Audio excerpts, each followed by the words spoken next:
Welcome to மராதம்ஸ் kitchen. இன்றைக்கி நம்ம பார்க்க போகிறது நெத்திலி கருவாடில் செய்கிற உப்புச்செரி. இது வந்து எங்கள் அம்மாவோட டிஷ்ஷு. எங்கள் அம்மா வந்து இந்த மாதிரி பேர் தான் சொல்லியிருக்காங்க, உப்புச்செரின்னு. நல்லா ரொம்ப டேஸ்ட்டாக இருக்கும். இதெல்லாம் அந்த காலத்து குழம்பு. இதெல்லாம் நீங்கள் செஞ்சு சாப்பிட்டீங்கன்னா உடம்புக்கு நல்லாயிருக்கும். ரொம்ப ஆரோக்கியமான குழம்பு இது. நெத்திலி கருவாடு 100 கிராம் க்ளீன் பண்ணி எடுத்து வச்சுருக்கேன். இந்த கருவாடு பாருங்கள் எப்படி இருக்குன்னு. இது நான் உங்களுக்கு ஏன் சொல்கிறேன்னா, நீங்களும் இந்த மாதிரி கருவாடு ஆர்டர் பண்ணி வாங்கிக்கோங்க. பற்ற கருவாடுன்னு சொல்லி ஆன்லைனில் இது பண்ணுறாங்க. நான் உங்களுக்கு வந்து பற்ற கருவாடு நீங்களே போட்டு பாருங்கள், இல்லைனா நான் உங்களுக்கு அந்த அட்ரஸை வந்து என்னோடய லிங்க்கில் தரேன். இந்த கருவாடு அப்புறம் இந்த வஞ்சர கருவாடு இது மாதிரி ஐட்டம்லாம் சூப்பராக இருக்குது. ஒரு மண் கூட இல்லை. பேக்கெட்லேருந்து எடுக்கும் போதே ஒரு மண் இல்லை. வெறும் தலையை வந்து சைடில் இப்படி கட் பண்ணேன். இந்த மாதிரி சிசர் வச்சோ இல்லை கத்தி வச்சோ இவ்வளோ தூரத்துக்கு கட் பண்ணிட்டாலே போதும். சுடு தண்ணியில் கூட போட்டு கழுவல, அதோட உப்பெல்லாம் டக்குன்னு போயிடுச்சு. ஒரு 5 தடவை கழுவி எடுத்து வச்சுருக்கேன். பாருங்கள், சூப்பராக இருக்குது. யாருனாலும் வாங்கிக்கலாம். கருவாடு நீங்கள் பேசாத இந்த மாதிரி ஆர்டர் பண்ணியே வாங்கிக்கோங்க. ஒரு மண்ணுமே இல்லை. அழகாக எடுத்து வச்சுக்கலாம் நம்ம ஃப்ரிட்ஜில் பேக் பண்ணி ஒரு பாக்ஸில். 150 கிராம் 100 கருவாடுக்கு 150 கிராம் சின்ன வெங்காயம் எடுத்து வச்சுருக்கேன். இந்த மாதிரி முழுசாக உரித்து வச்சுக்கோங்க. கருவேப்பிலை நல்ல ஒரு கொத்து கருவேப்பிலை எடுத்து வச்சுருக்கேன். மீன்ஸ் ஒரு 3-4 கிளை உருவி வச்சுருக்கேன். சின்ன சின்ன அந்த கிளை இருக்குது இல்லையா, அந்த கருவேப்பிலை இது உருவி வச்சுருக்கேன். இதில் வந்து ஒரு 15ன்றது ஒரு 17 பச்சை மிளகாய் இருக்குது. நான் கொஞ்சம் அதிகமாக தான் போட்டிருக்கேன். பச்சை மிளகாய் எவ்வளோனாலும் போட்டுக்கலாம். காரமாக இருக்குமே நீங்கள் நினைப்பீங்க, கிடையாது. அதே மாதிரி ஒரு 15 பல்லு பூண்டு, பெரிய பூண்டு, நல்லா இந்த மாதிரி பூண்டு, இந்த மாதிரி பூண்டு பெரிய பூண்டாக இருக்கிறதுனால இது ஒரு 15 பூண்டு கிட்ட நான் கட் பண்ணி எடுத்து வச்சுருக்கேன் நீளமாக. புளி வந்து 50 கிராம் ஊற வச்சுருக்கேன் தண்ணியில். இப்போ நம்ம வந்து ஸ்டவ் பற்ற வச்சுக்கலாம்.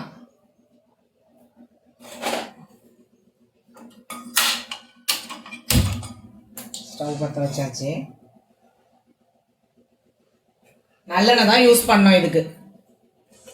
நல்லெண்ணெய் வந்து 1 2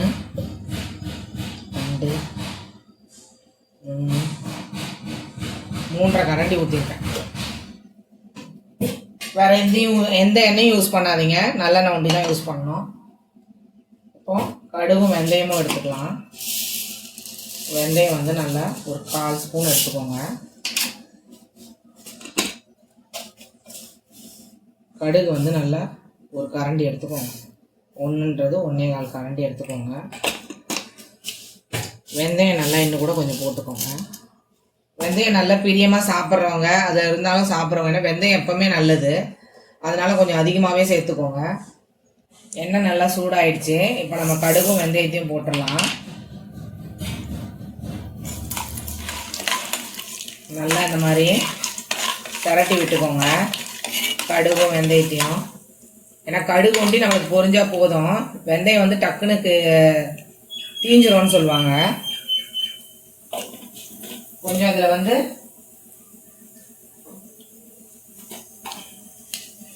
சீரகம் போட்டுக்கோங்க, 1/4 ஸ்பூனு.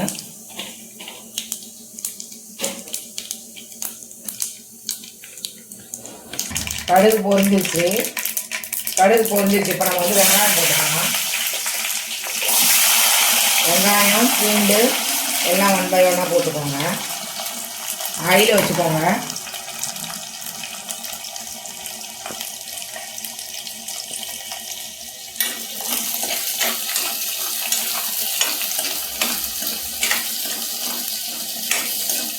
உங்களுக்கு வந்து இப்போ நான் 150 கிராம் வெங்காயத்துக்கும் 100 கிராம் கருவாடுக்கும் தான் சொல்லி தந்திருக்கேன். இது நீங்கள் இப்போ எவ்வளோ நாளும் அளவு ஏற்றிக்கோங்க. 1/4 கிலோ கருவாடு வாங்கினீங்கன்னா 1/4 கிலோ வெங்காயத்துக்கு மேலேயே போட்டுக்கோங்க. அதே மாதிரி பச்சை மிளகாய் எக்ஸ்ட்ராவாக போட்டுக்கோங்க, கருவேப்பிலை எக்ஸ்ட்ராவாக போட்டுக்கோங்க. எல்லா இன்க்ரீடியன்ஸும் நீங்கள் அதிகமாக சேர்த்துக்கோங்க. இந்த குழம்பு வந்து கெட்டே போகாது. வெளியிலே வச்சிங்கனாலும் நல்லா சூப்பராக இருக்கும். ஹீட் பண்ணிவிட்டு நீங்கள் ஃப்ரிட்ஜுக்குள்ளே வச்சிங்கனாலும் எப்போனாலும் எடுத்து சாப்பிட்லாம். ஒரு குழம்பு செய்ய சோம்பேறித்தனமாக இருந்தாலும் இந்த குழம்பு உங்களுக்கு கை கொடுக்கும் அந்த நேரத்தில். ஏன்னா இந்த டிஷ்ஷே உங்களுக்கு அந்த காலத்து டிஷ்ஷு.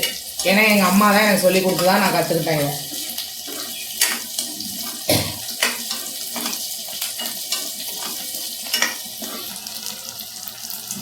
இப்போ வெங்காயம் கால்வாசி வெந்துட்டு இருக்கும்போது உப்பு போட்டுருங்க, 1/4 ஸ்பூனு. இதுக்கு மேலே நான் உப்பு போட போகிறது கிடையாது, டேஸ்ட் பண்ணிவிட்டு போட்டுக்கலாம்.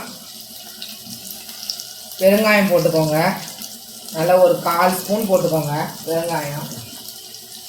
அப்புறம் மஞ்சத்தூள் போட்டுக்கோங்க, 1/2 ஸ்பூன் போட்டிருக்கேன் மஞ்சள் தூள். இப்போ நல்லா இந்த பூண்டோட நிறம் வந்து லைட்டாக சேஞ்ச் ஆனால் போதும்.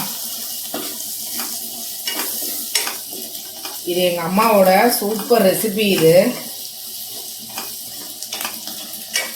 எங்கள் அம்மா வந்து முழுசு சின்ன பூண்டாக இருந்தால் நான் உங்களுக்கு முழுசாகவே போட்டு காட்டியிருப்பேன். சின்ன பூண்டாக இருந்தால் நீங்கள் முழுசாக போட்டுக்கோங்க. எவ்வளோ பூண்டு வெங்காயம் பச்சை மிளகாய் போடுறீங்களோ இந்த டிஷ்ஷுக்கு அவ்வளோ டேஸ்ட்டாக இருக்கும். வெறும் வெங்காயம் பூண்டையே எடுத்து சாப்பிட்லாம். அதில் அங்கங்கே வர ஒரு கருவாடு சொல்லிக்கவே முடியாது ஃப்ரெண்ட்ஸ். அதெல்லாம் செஞ்சு பாருங்கள், செஞ்சு பார்த்தீங்கன்னா தான் உங்களுக்கு. இப்போ இந்த நேரத்தில் பச்சை மிளகாய் போடுங்க, கருவேப்பிலை போடுங்க, கொஞ்சமாக கருவேப்பிலை போட்டுக்கோங்க, கொஞ்சம் நம்ம லாஸ்ட்டாக போட்டுக்கலாம். பச்சை மிளகாலாம் போட்டுட்டு இங்கே பாருங்கள், அந்த வெங்காயத்தும் பூண்டோட நிறமும் நல்லா எப்படி மாறி இருக்கு பாருங்கள்.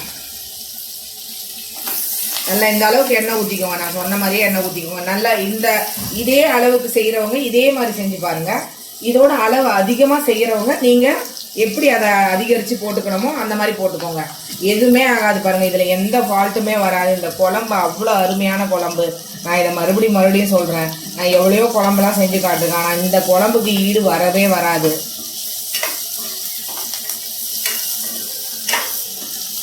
அந்த பழைய காலத்து அம்மாமார்கள்லாம் கட்டாயமாக இந்த குழம்பு தெரிஞ்சிருக்கோம், ஆனால் இந்த மாதிரி செஞ்சுருப்பாங்களா என்னன்னு தெரியாது. எங்கள் அம்மா எங்களுக்கு இப்படி தான் செஞ்சு கொடுத்துருக்காங்க, நான் இப்படி தான் செஞ்சு சாப்பிட்ருக்கேன்.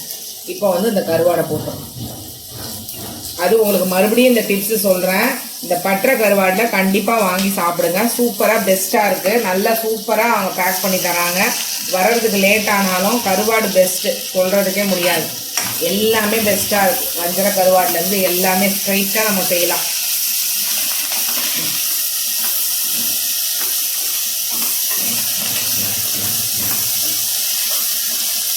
நல்லா அந்த கருவாடு வந்து கொஞ்சம் வதங்குற அளவுக்கு நம்ம பரட்டிக்கோங்க.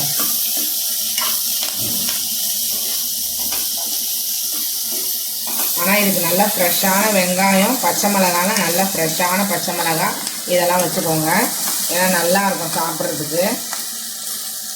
இல்லை நம்ம வீட்டில் ஏற்கனவே வாங்கின பச்சை மிளகாய் தான் இருக்குது, கொஞ்சம் கருவாடு இருக்குது, அப்படிப்பட்டவங்களும் நீங்கள் செஞ்சுக்கோங்க. இதை வந்து நீங்கள் என்ன ஃப்ரெஷ்ஷாக செய்யலாலும் பரவாயில்ல.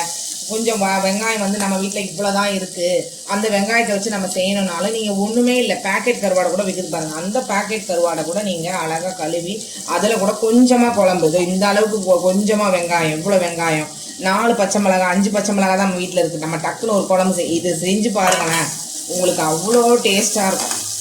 இப்போ இந்த கருவாடு, இந்த பச்சை மிளகாய், இந்த சின்ன வெங்காயம் எல்லாம் சேர்ந்து வதங்கும் போது இதுவே சூப்பராக இருக்கும் பாருங்கள். இதில் கொஞ்சம் மிளகாத்தூள் போட்டுட்டா இதையே நம்ம சைடு கிரேவியாக வச்சு சாப்பிட்லாமா, பார்த்துக்கோங்க. இப்போ சிம்மில் வச்சுட்டேன் நான். இப்போ நம்ம புளி தண்ணியை நல்லா கரைச்சிக்கலாம். இதை நல்லா கவனமாக கவனிச்சுக்கோங்க. இதில் நான் எவ்வளோ புளி தண்ணி ஊற்றுறேன்றதை பாருங்கள். அந்த 50 கிராம் புளி பாருங்கள்.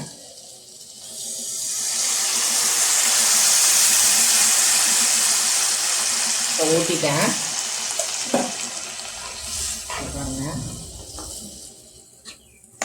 இப்போ ஊற்றிருக்கோம் இல்லையா, இப்போ மறுபடியும் ஒரு சொம்பு தண்ணியில் இன்னொரு 1/4 ஊற்றிருக்கேன் தண்ணி. இப்போ இதில் மறுபடியும் எவ்வளோ புளி வருதோ அவ்வளோத்தையும் எடுத்து ஊற்றிடுவேன்.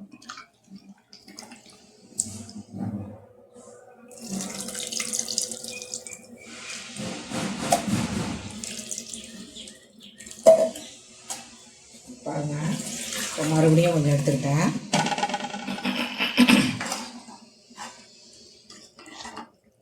என்னடா இது ரசம் மாதிரி இருக்குன்னு பார்க்குறீங்க தானே, இது நீங்கள் ஊற்றி சாப்பிடுங்க, சூப்பராக இருக்கும் ஃப்ரெண்ட்ஸ். இப்போமே அந்த புளிப்பு இன்னும் அந்த பச்சை மிளகாயில் இருக்க காரம் இறங்கும். இன்னும் ஒரு 1/4 ஸ்பூன் உப்பு போடுறேன். இப்போ நம்ம வந்து 1/2 ஸ்பூன் உப்பு தான் போட்டிருக்கோம், அதுக்கு மேலே போடாதீங்க.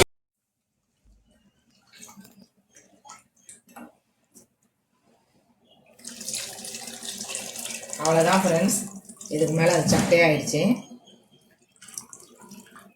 பாருங்க சக்கையாயிடுச்சு. எடுத்து வச்சிடலாம். இப்போ வந்து ஹையில் வச்சுக்கோங்க. ஹையில் இது வந்து இப்போ பாருங்க பச்சை மிளகாவோட சாறு அதில் இருக்க காரம் எல்லாம் இப்போ இறங்கும். இதில் இறங்கிட்டு ஒரு 10 மினிட்ஸில் வந்து நம்ம பார்க்கலாம். ஹையில் தான் வச்சுருக்கேன். இப்போ க்ளோஸ் பண்ணலாம். இப்போ 10 நிமிஷம் ஆயிடுச்சு.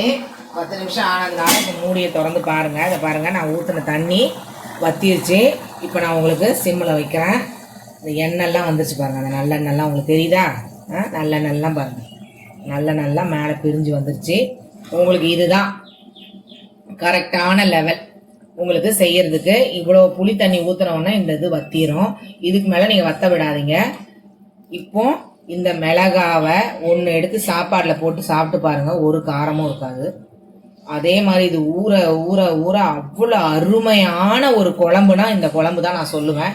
ஏன்னா எல்லா பிரியாணின்றது வேற, கறி குழம்புன்றது வேற, காய்கறி பொரியல் எல்லாமே ஒவ்வொரு ஒரு விதம். ஆனால் இந்த குழம்ப வந்து அது பக்கத்தில் வச்சா இதை தான் நான்லாம் ஊற்றி சாப்பிடுவேன். அவ்வளோ அடிச்சுக்கவே முடியாது இந்த குழம்புல. பாருங்க லாஸ்ட்டாக அந்த கருவேப்பிலையை போடுறேன். பாருங்க இதெல்லாம் நான் வந்து தான் இப்போ இந்த மாதிரி கருவேப்பிலையெல்லாம் போட கற்றுக்கிட்டேன். எங்கள் அம்மா அதெல்லாம் போடவே மாட்டாங்க. வெங்காயம் பூண்டெல்லாம் எங்கள் அம்மா இவ்வளோ போடுவாங்க. வெங்காயம் வந்து இவ்வளோ போடுவாங்க. கருவாடு இவ்வளோ போடுவாங்க. போட்டு அப்படியே சட்டி நிறைய பானையில் செய்வாங்க எங்கள் அம்மா. அவ்வளோ குழம்பு சீக்கிரமாக காலி ஆகிடும். நைட்டுக்குள்ளே சாதம் போட்டு சாப்பிட்டுட்டே இருப்போம் நாங்கள். பாருங்க அவ்வளோதான். அந்த பாருங்க அந்த புளி தண்ணியும் அந்த மிளகாவும் இப்படி எடுக்கும் போது இந்த பாருங்க ஒரு கரண்டி சாப்பாடு நம்ம போட்டோம்னா இந்த குழம்போட போதும். அதுலேயே அந்த இதை பாருங்க அந்த சாறு அப்படியே வந்துடும். அந்த சாறுலேயே நம்ம சாப்பிட்றலாம். அவ்வளோ அருமையாக இருக்கும் இந்த உப்புச்செடி குழம்பு. உங்களுக்கெல்லாம் யார் யாருக்கு பிடிச்சிருக்குன்றத கமெண்ட்ஸில் கட்டாயமாக போடுங்க. ஆனால் இதை செஞ்சு பார்த்தீங்கன்னா தான் இதோட அருமை தெரியும். இந்த குழம்பை பிடிச்சவங்களும் கமெண்ட்ஸில் சொல்லுங்கள் எனக்கு. இதெல்லாம் யார் யாருக்கெல்லாம் பிடிச்சிருக்கோ செஞ்சுட்டு எனக்கு சொல்லுங்கள். லைக் பண்ணுங்கள், ஷேர் பண்ணுங்கள், கமெண்ட் பண்ணுங்கள், சப்ஸ்கிரைப் பண்ணுங்கள். Thank you friends.